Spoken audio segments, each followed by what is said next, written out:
పెట్టకుండా నడిచిన కమిషన్ ఒక్కటి కూడా లేదన్నారు జస్టిస్ నరసింహారెడ్డి. కమిషన్ ముఖ్య ఉద్దేశమే బహిరంగ విచారణ అన్నారు. సుప్రీంకోర్టు ఆదేశాలతో రిలీవ్ అవుతున్నానని, కొందరు చేసిన కామెంట్స్ సరికాదని అభిప్రాయపడ్డారు.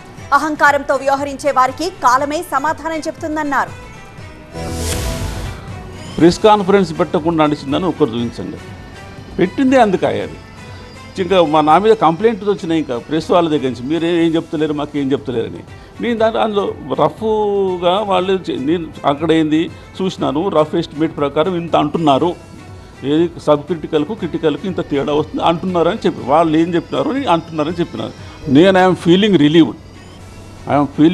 కానీ కొన్ని కామెంట్స్ కొంతమంది చేసినట్టు నాకు తెలిసింది. అది అయితేనో అజ్ఞానంతో లేకుంటే అహంకారంతో ఇట్లాంటి తప్పుడు జరగకుండా చేసుకుంటూ ఒక సింపుల్ లైఫ్తో చేసుకునే వాళ్ళం. అంతేకాని ఈ అడ్డదారులు దొక్కో లేకుంటే మున్సిపాలిటీలు వచ్చి చేసేది కాదు. రిపోర్ట్ రెడీ చేసి ఈ యోగ ఏమైందంటే నేను ఈ ఫ్రైడే అన్న సాటర్డే ఇద్దాం అనుకోండి. ఈలోగా సుప్రీంకోర్టులో కేసు పడిందని తెలిసింది. కేసు పడిందని తెలిసిన తర్వాత కూడా ఇస్తే బాగుండదు కదా అని just I stopped there. But I feel